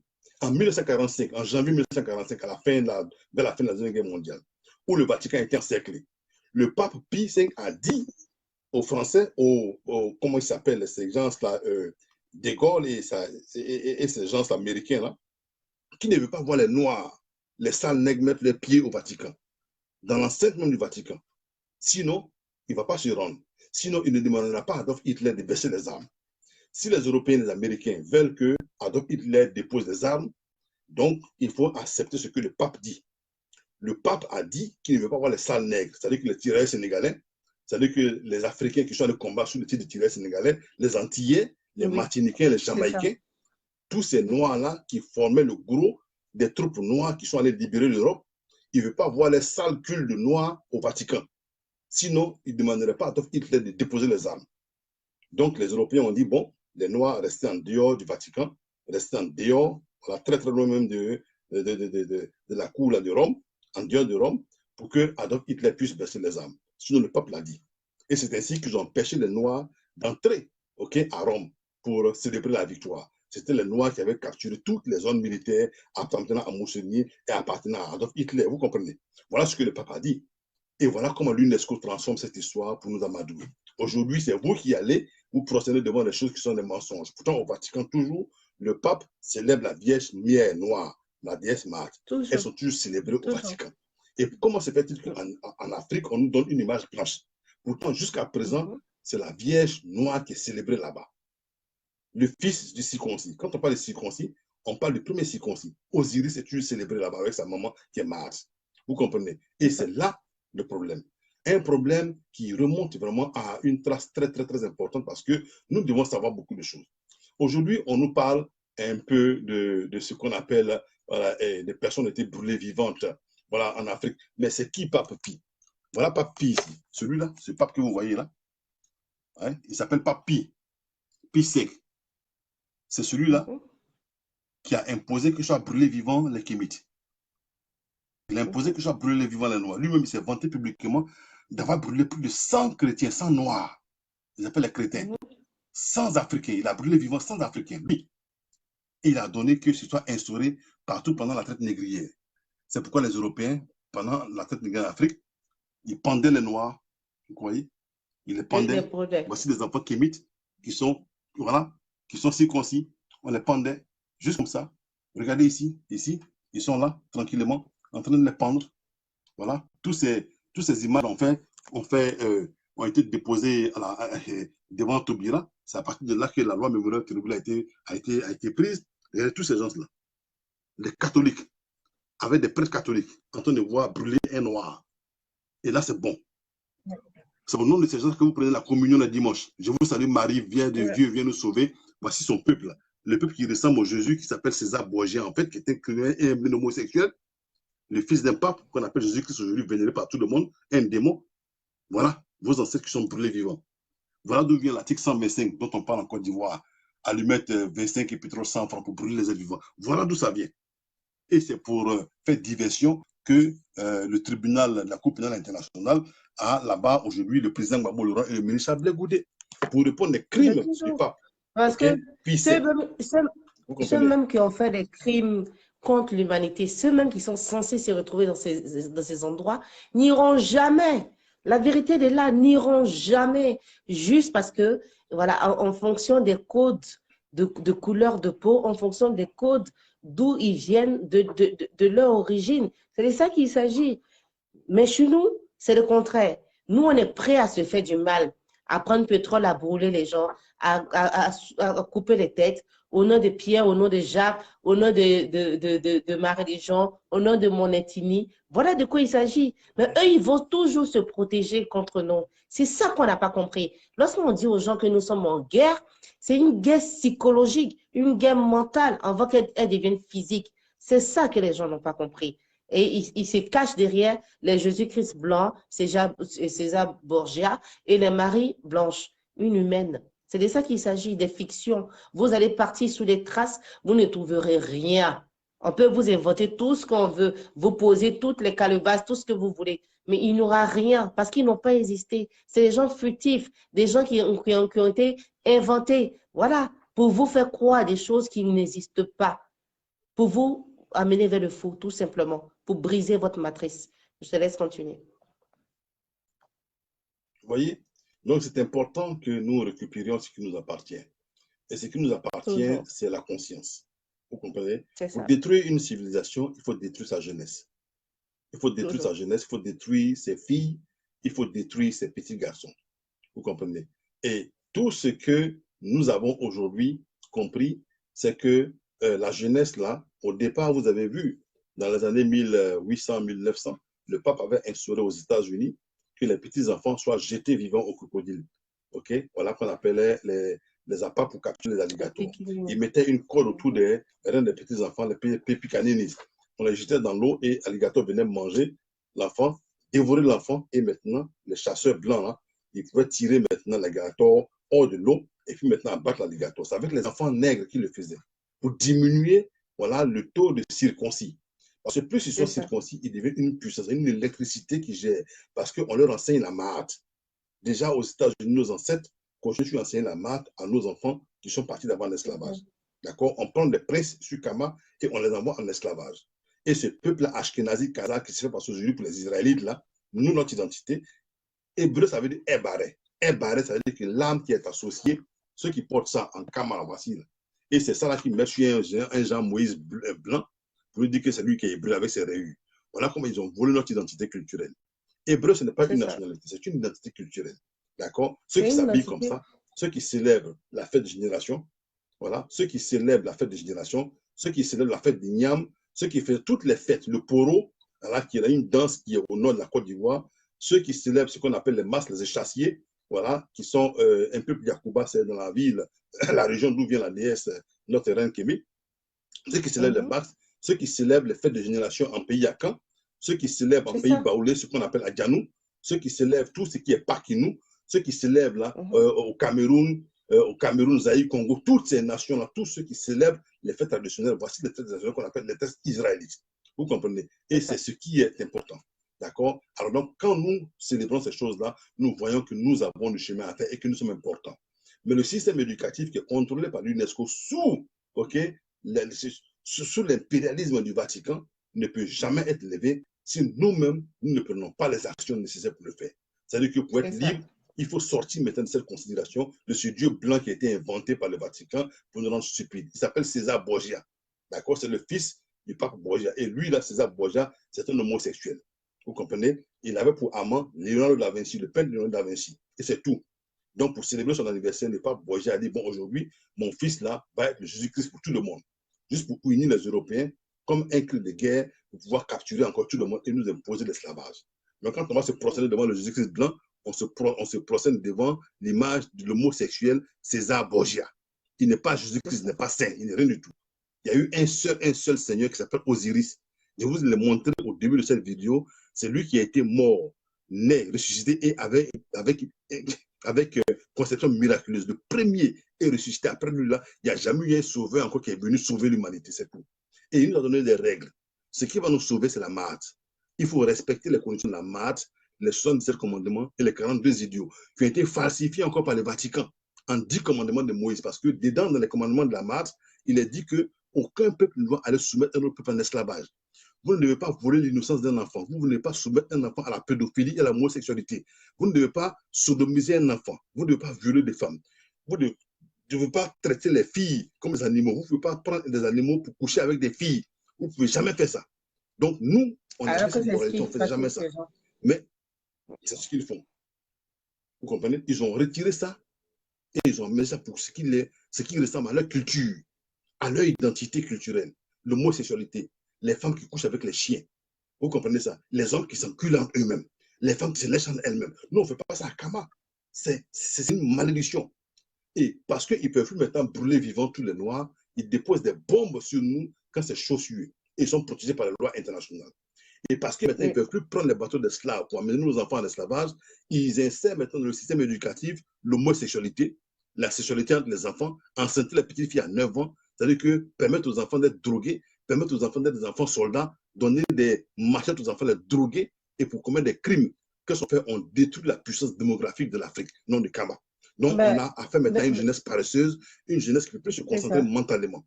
Et voilà comment eux, les enfants, viennent maintenant contrôler, après des années, notre civilisation. Voilà comment ils ont agi.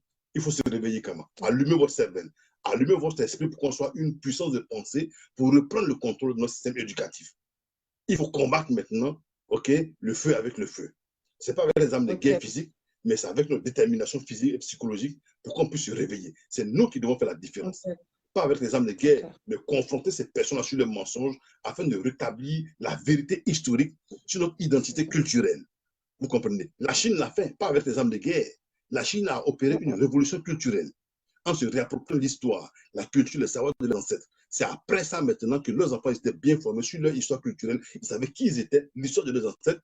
Ils ont instauré Bouddha comme celui-là qui allait prendre le contrôle spirituel autour desquels vont graviter les valeurs chinoises. Et c'est après ça maintenant qu'ils ont opté pour ce qu'on appelle la révolution industrielle. Vous comprenez? La révolution industrielle a suivi la révolution culturelle. Pas avec les hommes de guerre on fait ça, c'est avec nous-mêmes. Et c'est là, ça ne sert à rien de brûler les stations d'essence dans les pays, ça ne sert à rien du tout. Parce que brûler les stations d'essence cause des problèmes à notre environnement. Tout est contrôlé sous sol. Ça ne sert à rien de faire des dégâts avec ça parce que ça peut causer beaucoup de choses. On ne sait pas où se trouvent les puits de pétrole. Vous comprenez? Parce que ces gens-là, ils ne sont pas dans les zones où les stations d'essence sont. C'est nos populations qui sont là-bas. Ils habitent très loin des puits de pétrole. Vous comprenez? Parce qu'ils sont prêts à fuir autour des aéroports. Mais les stations d'essence sont avec nous, sont pointées dans notre environnement. Il faudrait qu'on soit plus intelligent qu'eux. Vous comprenez? C'est bien de faire des dégâts avec la fumée, mais on a fait ça tout le temps. Ça n'a rien porté. C'est maintenant, il faut attaquer maintenant l'image de Jésus-Christ blanc qui est sur la croix et la Vierge Marie blanche là, au pied desquels on se procède. Il faut attaquer ça maintenant. C'est là la vérité. Les évêques et les prêtres catholiques, les pasteurs noirs doivent nous dire la vérité sur ça pour qu'on puisse libérer Kama, pour qu'on puisse maintenant mettre fin à la destruction de nos enfants. on peut se mettre fin maintenant à la prolifération de la pédophilie, de l'homosexuel dans nos enseignements. Parce que c'est vrai, ils sont en train de forcer ça à petite dose. Voilà pourquoi ils veulent contrôler l'Assemblée nationale, pour voter des lois, pour que nos enfants soient des homosexuels, pour que nos filles soient des lesbiennes, pour que nos filles prennent la drogue. Et ça donne à toutes sortes de choses. Pourquoi? Pour que demain on dise que les diplômes obtenus à Kama en Afrique sont nuls parce que c'est une civilisation qui est zéro en éducation. Pourtant, nous avons imposé, enseigné à l'Europe le système éducatif qu'ils ont aujourd'hui, avec lequel ils se vantent d'avoir des masters, des doctorats. C'est nos ancêtres qui lui ont enseigné ça. De 711 jusqu'en 1453, où le pape Nicolas V a imposé qu'ils soient massacrés tous les Africains, les Kémites, les Hébreux, qui sont allés leur enseigner la civilisation là-bas en Europe. Voilà comment il y a la chasse aux Kémites partout en Europe, jusqu'à ce qu'il impose la traite négrière et l'esclavage à Kama en 1454. Vous comprenez l'affaire? Et là, c'est très important pour nous. Très important parce que nous avons besoin de nous réveiller. Nous avons besoin de reprendre le contrôle de notre vie. Nous avons besoin de faire ce qui est important. Aujourd'hui, ce que nous avons aujourd'hui, nous avons 2 dignes fils de Kama qui sont encore dans les geôles, de ce nouveau bateau d'esclaves qui appartient au Vatican. Nous avons 2 fils de Kama qui sont là-bas encore dans les cercles de la Cour pénale internationale. Pourquoi? Parce qu'ils ont refusé de se déculotter. Ils ont refusé de s'abaisser. Ils ont refusé de faire ce qui est impensable parce qu'ils sont dignes. 22 présidents africains ont été assassinés. Mais eux, ils sont toujours vivants. Ça fait combien d'années ils ont été déclarés non coupables des crimes contre l'humanité? Mais ils sont toujours là-bas. Qu'est-ce qu'ils font là-bas? S'il y avait un pape qui était intelligent, il aurait déjà envoyé une mission de paix pour dire libérer ce homme-là qu'on appelle président Gbagbo Laurent. 10 fils de Kama. Et cet enfant qu'on appelle Charles Blé Goudé, qui est un enfant aussi, tous ces circoncis. Pourquoi est-ce qu'on garde un père et un fils? Parce que le charisme qu'ils ont est un charisme qui n'arrange pas les ennemis de Kama. Parce qu'il faut toujours et toujours et toujours les mettre à genoux. Voilà comment tous nos leaders, les Thomas Sankara et tous ceux que je vous ai cités tout à l'heure ont été assassinés. Parce que dans ce temps, les réseaux sociaux n'étaient pas développés et ils pouvaient tuer en se cachant. Vous comprenez? Maintenant que c'est développé, c'est à nous maintenant d'utiliser ce système-là afin que nous puissions faire passer un message d'éveil de conscience. Afin qu'une fois reconnectés avec notre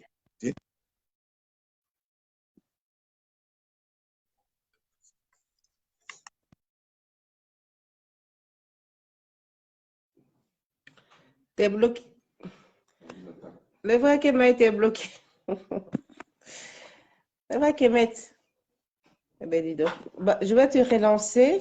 Parce que là, je vois que tu es bloqué. Moi, je suis à plat aussi. Tu es chargé. Le frère Kemet, je ne te vois plus. Je vais te relancer l'invitation et pour permettre que tu reviennes. Donc, voilà un peu la puissance et le devenir des enfants des Kama qui ont pratiqué l'initiation à la circoncision. Voilà, ces grands rois-là qu'ils étaient, ces grands rois qui sont, voilà, en vue de permettre à Kama de redorer son blason. Donc, vous voyez que c'est important que nous revenons vraiment à qui nous étions, à nos origines. Je te laisse te connecter avec le même lien parce que là, tu es parti. Donc, pour nous permettre d'embrasser nos valeurs, ces valeurs-là même qui sont propres à nous. C'est de ça qu'il s'agit. On ne peut pas passer notre temps à être les mauvaises herbes dans les choses des autres. C'est à nous de nous cultiver, c'est à nous de parler de notre culture, de notre devenir, de ce qu'on veut être. Tout est d'abord mental avant que ces choses-là se réalisent, se matérialisent. Pour ceux qui font de la spiritualité, qui travaillent énormément la spiritualité, ils savent très bien que tout est mental avant que ça prenne forme physique. Donc, ceux aujourd'hui qui vous disent qu'ils détiennent les âmes atomiques ou ils détiennent la bombe atomique, etc., bah, ce sont des choses qu'ils ont pensées d'abord. Ce sont des choses qu'ils ont détenues par la pensée avant de le réaliser. Donc, vous ne pouvez pas vous libérer en tant que peuple si déjà mentalement, vous êtes assujetti. Si déjà mentalement, vous êtes en plein conflit envers vous-même, envers Kemet, envers l'Afrique, bon, pas l'Africain, envers le Kemet que vous êtes. Si intérieurement, vous êtes en plein conflit avec vous-même et que vous êtes fasciné par ce que les autres ont, par la culture des autres. Voilà, vous voyez le musulman, vous devenez plus arabe, plus musulman que l'arabe. Vous voyez le chrétien, christianisme romain, vous devenez plus catholique que, vous voyez, comment dirais-je, les judaïstes, la pratique, la Torah, tout ça. Je ne sais même pas si ça se fait en Afrique. Voilà, ceux qui le font, bah, ils sont plus que ces gens-là qui pratiquent ces choses-là. Donc, c'est de ça qu'il s'agit. Vous voyez le bouddhisme, vous devenez plus bouddhiste même que le chinois, que l'indien, etc. Donc, il faut nous devons ensemble nous réapproprier nos valeurs culturelles. Nous devons arrêter d'être les mauvaises herbes dans le champ culturel des autres. Les autres ont posé la culture. Arrêtons d'être la mauvaise herbe. C'est de ça qu'il s'agit aujourd'hui. Réveillons-nous, mais réveillons-nous ensemble dans un dynamisme, dans une mentalité fertile, afin que Kama puisse être reconstitué. C'est de ça qu'il s'agit. Aujourd'hui, nous sommes le porte-voix. Nous sommes là pour dire à nos frères, à nos sœurs, que rien n'est dans la violence, rien n'est dans comment dirais-je, la destruction physique même des choses. Pas du tout, mais tout est dans la pensée. Si nous avons des pensées cohérentes, si nous pensons à nous libérer, si nous savons qui nous sommes, nous allons réussir à être dynamiques, à créer et à inventer. C'est de ça qu'il s'agit. Nous avons besoin d'inventer. Le frère Kebaye, là, je t'ai perdu. Hein. Là, je te retrouve vraiment plus. Essaye de te connecter avec le lien. Reconnecte-toi avec le lien, s'il te plaît, si tu peux. Voilà, j'ai perdu le frère Kemet. Là, il est 1 heure. Ah ben, dis donc. Voilà, il est 1 heure du matin. Et voilà, le frère Kemet, si tu peux te reconnecter pour donner ton mot de fin, pour que moi aussi, je donne le mien et qu'on puisse finir le direct. Donc voilà de quoi il s'agit. Il faut qu'on se réveille. Être un homme, c'est pas posséder 1000 voitures, c'est pas posséder 200 voitures. La dignité même en tant que un homme circoncis, qu'on apprend dans les bois sacrés, cette dignité-là, cette appartenance-là qui est l'impact social qui devait nous réunir, nous rassembler, a disparu de notre cité. C'est de ça qu'il s'agit. Les gens aujourd'hui sont dans la vanité. Les gens aujourd'hui sont dans la facilité. Oui, c'est bien beau. Tu es parti, tu as été circoncis. Mais la valeur qui va avec la circoncision n'habite pas en toi. C'est de ça qu'il s'agit. Ils sont tous circoncis, c'est la terre de Kama, mais c'est eux qui sont des brouteurs, qui sont assis à longueur de journée sur des ordinateurs pour essayer de faire du mal à d'autres personnes. Alors qu'ils peuvent, pendant ce temps, aller cultiver une petite parcelle de terre pour pouvoir manger dignement, à la sueur de son front, pouvoir manger concrètement, comment on dit ça, pouvoir manger vraiment avec ses propres moyens. Voilà, c'est le bon terme. Voilà, manger avec ses propres moyens. Mais non, les gens sont dans l'escroquerie, les gens sont dans la facilité. Comment faire pour duper l'autre? Comment faire pour faire du mal à l'autre, pour pouvoir profiter de l'autre? C'est de ça qu'il s'agit. Les gens veulent la vie facile, sans effort. Les gens, ils veulent tout avoir sans rien faire. Les gens, ils veulent être les plus beaux, les plus belles, sans rien faire, sans rien apporter. C'est de ça qu'il s'agit. Et après, qu'est-ce que vous aurez laissé comme trace? Qu'est-ce que vous aurez apporté à Kemet? Quel a été votre rôle sur la terre de Kemet? Ce sont ces questions-là que nous devons aujourd'hui nous poser. Que pouvons-nous faire pour Kemet? Il ne suffit pas de dire, ah, telle personne est choco, telle personne est jolie, telle personne est belle. C'est bien beau. Mais qu'est-ce que cette personne envoie comme impact à Kemet? Nos petits frères, nos petites sœurs nous regardent. Les générations qui arrivent nous observent. Que faisons-nous pour Kemet? Kemet n'a pas besoin de personnes corrompues. Kemet n'a pas besoin de personnes à la vie facile, à la facilité, qui sont toujours assis en train d'attendre que les autres fassent pour eux. Parce qu'ils sont habitués à cela. Tout à longueur de journée, ils sont assis en train d'attendre que Jésus fasse, entendre que l'imam prie fort, leur sauveur qui est installé en Arabie Saoudite pour les aider. C'est de ça qu'il s'agit, cette facilité, cette fainéantise, c'est encaparé de Kemet. Aujourd'hui, nous devons nous réveiller ensemble. Nous devons aller de l'avant, mais allons avec de bonnes bases. Posons-nous la question, pourquoi suis-je là? Pourquoi suis-je né sur cette terre bénie de Kemet? Qu'est-ce que je dois apporter? pour que mon continent soit meilleur, pour que mon pays soit meilleur. C'est de ça qu'il s'agit. J'étais perdue définitivement. Bon, j'ai perdu le frère Kemaye et il s'est fait vraiment tard. C'est dommage qu'il ne puisse pas nous dire un mot de fin. Euh, je, je, je pense qu'il est là essayer. Hein. D'ici là, jusqu'à ce que je termine, s'il est là, il va clôturer. Sinon, je vais clôturer la soirée. J'aimerais dire à tout le monde, à tous ici, vraiment merci. Donc, merci d'être toujours là. Merci de participer avec nous dans cet échange-là. N'oubliez surtout pas de partager pour impacter, pour toucher d'autres frères et d'autres sœurs. Parce que le message que nous transmettons, ce temps que nous prenons, il est précieux pour nous, il est précieux pour vous. Il est gratuit. Ce sont les connaissances que nous devons partager ensemble. Nous devons constituer cette cellule-là qui doit être puissante. Puissante à travers nos échanges, puissante à travers le fait que nous transmettons à nos frères, à nos sœurs. Il n'y a aucune obligation par contre. Parce que comme je le dis toujours, nous ne recrutons pas. Mais nous informons, nous transmettons. Chose que nos aïeux ont fait depuis, jusqu'à ce qu'il y ait ces écoles-là pour venir tout briser, tout détruire. Aujourd'hui, c'est notre tour. C'est notre tour d'être le socle. C'est notre tour d'être la base des générations qui arrivent. Je vous remercie d'être toujours avec nous. Que Amon-Ra soit notre protecteur. Bénédiction sur nos vies et que notre déesse Osset continue de nous éclairer, continue de nous disposer, continue de nous donner l'intelligence même dont tout Kemet a besoin pour s'élever vers la lumière. Notre reine-mère Osset, toujours présente dans tout ce que nous entreprenons.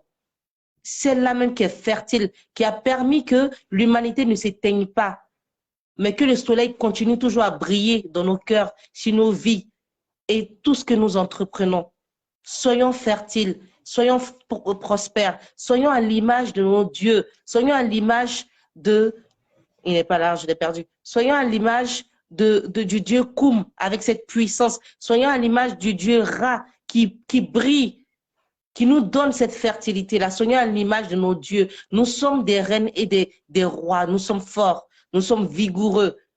Nous n'attendons pas que les autres fassent pour nous. Nous ne pleurons pas dans des églises ni des mosquées pendant toutes les journées. Nous partons travailler. Nous labourons. Nous travaillons la terre. Nous travaillons, nous travaillons dans l'élevage. Nous travaillons dans les études. Nous travaillons dans tous les domaines scientifiques. C'est nous qui avons mis les bases de cette humanité.